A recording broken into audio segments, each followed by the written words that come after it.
And right now we're talking about, are we talking about a virus? A virus, that what we talking about, SARS, MERS, bird, swine, Ebola, now Corona. Like, come on, folks, I mean, you gotta read the tea leaves, bro. The devil's in the details. Humans are now hackable animals. You know, the whole idea that humans have, you know, they have this soul or spirit and they have free will and nobody knows what's happening inside me. So whatever I choose, whether in the election or whether in the supermarket, this is my free will, that's over. I'm talking about, what we're going through right now. Right. Okay. And let's just call a spade a spade. And the reason I can have this conversation is because my family comes from communism. They fled communism. They had everything taken away from them. Everybody got murdered, everybody got killed. And that's the reason me, being a first generation Cuban American, or maybe us, being first generation Cuban Americans, I look at freedom and I appreciate that shit. I appreciate opportunity. I appreciate anything that you give me. All I need is a little slip, partner, and I got you. And that comes from the fact that when Castro took over everything, and I'm looking at what's going on right now. What we want to do in Davos this year in this respect is to push the reset button. He's going, y'all did it with a virus? Shit. Y'all took over the world with a virus? Y'all gotta be kidding me. He had missiles pointed to the United States of America during the Russian missile crisis, during the Bay of Pigs and what they went on through. So this shit gets deep. The only thing is do you want to realize how deep it is? You know, that's the way I look at this shit. You take the blue pill, the story ends. You wake up in your bed and believe whatever you want to believe. You take the red pill, you stay in Wonderland, and I show you how deep the rabbit hole goes.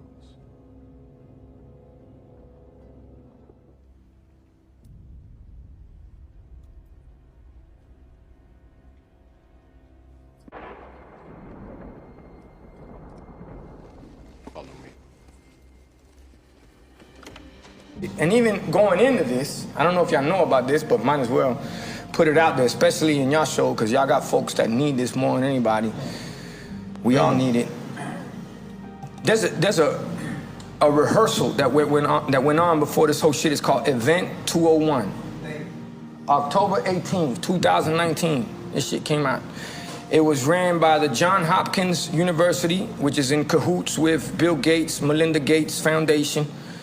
And this was a complete rehearsal of what we did right now. You can look at this up.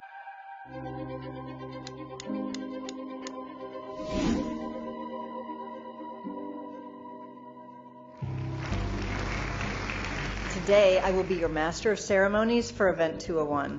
Today's scenario is going to simulate meetings of a multi-stakeholder group called the Pandemic Emergency Board.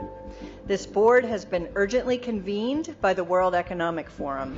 In October of 2019, you have a tabletop simulation that is sponsored by who? The funders, the Gates Foundation, the World Economic Forum, Johns Hopkins School for Security, which is funded by NIH and Gates. The major hosts include not only Gates, but also Avril Haines, who's the former deputy director of the CIA. So what is the CIA doing hosting a simulation on public health? The CIA is not a public health agency. It is an intelligence agency. It does not do public health. The line between disinformation and misinformation is not always an easy one to find. We shouldn't be trying to control communication, but rather flood the zone. I certainly seen the value of communicating constantly on these issues so as to continue to deal with, sort of the vacuum that can be created in this circumstance. All of the disinformation that will be put out, it's going to be important to actually have a response to those questions. There are also intelligence sources identifying multiple foreign disinformation campaigns. Governments need to be willing to do things that are out of their historical perspective, or for the most part, it's really a war footing that we need to be on. it can happen quickly. A Marshall-type plan, don't mean to say that exactly, but a Marshall plan that can go into effect can stimulate a change very quickly. The distrust relates to the health system more generally. A step up from the part of the government on enforcement actions against fake news. I think a couple of things we have to consider are, even before this began, the anti-vaccine movement was very strong. And this is something specifically through social media that has spread. So as we move forward, obviously trust in pharmaceuticals and government is very important at this moment. The simulation is a simulation of a coronavirus that has escaped and ends up killing 60 million people around the planet.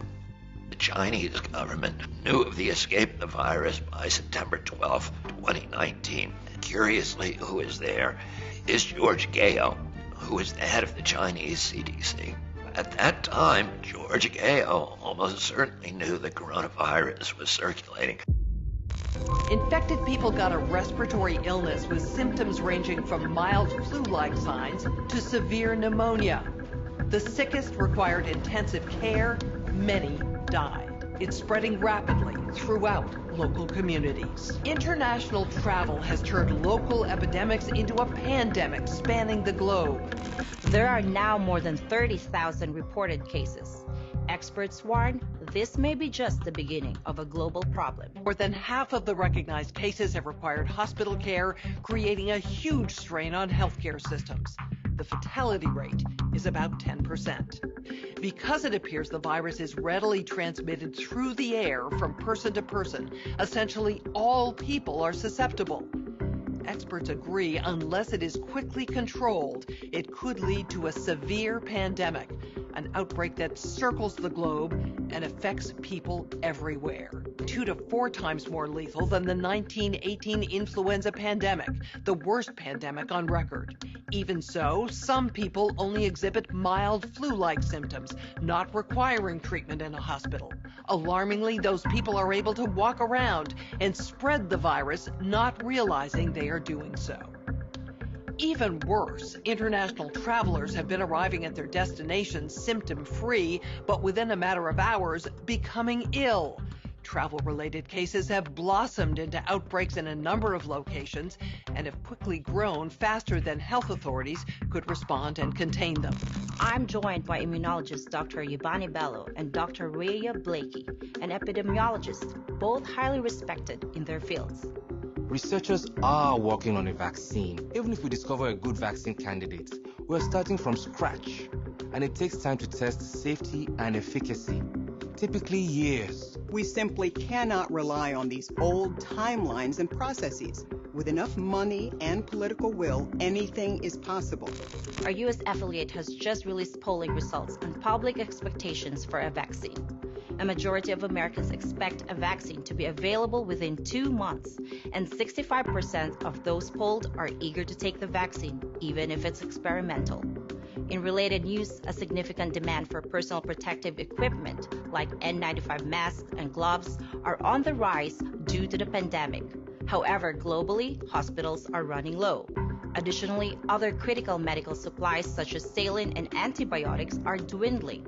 Countries and companies are reportedly stockpiling supplies, disrupting healthcare supply chains, causing dangerous shortages in many parts of the world. What you just witnessed were highlights from Event201. This pandemic simulation exercise of the coronavirus took place about 6 weeks before the first illness from the coronavirus was actually reported in Wuhan, China.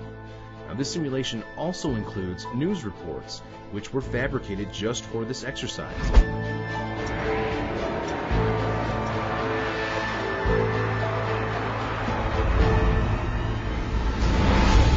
A SARS-like virus, which has infected hundreds in China, has now reached the United States. Some of the city's biggest employers ordering workers to stay home.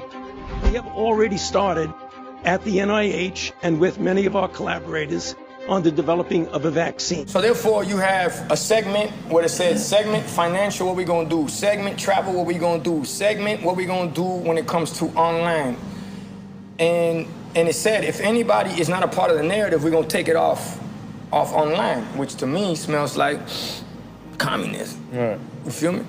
And obviously that's what our families live through, and I'm sure all of our families have similar stories. This afternoon, the Secretary General and Klaus Schwab, the founder of the World Economic Forum, will witness the signing of a memorandum of understanding on a strategic partnership between the UN and the World Economic Forum, which outlines areas of cooperation to deepen engagement between the two institutions and to jointly accelerate the implementation of the 2030 Agenda.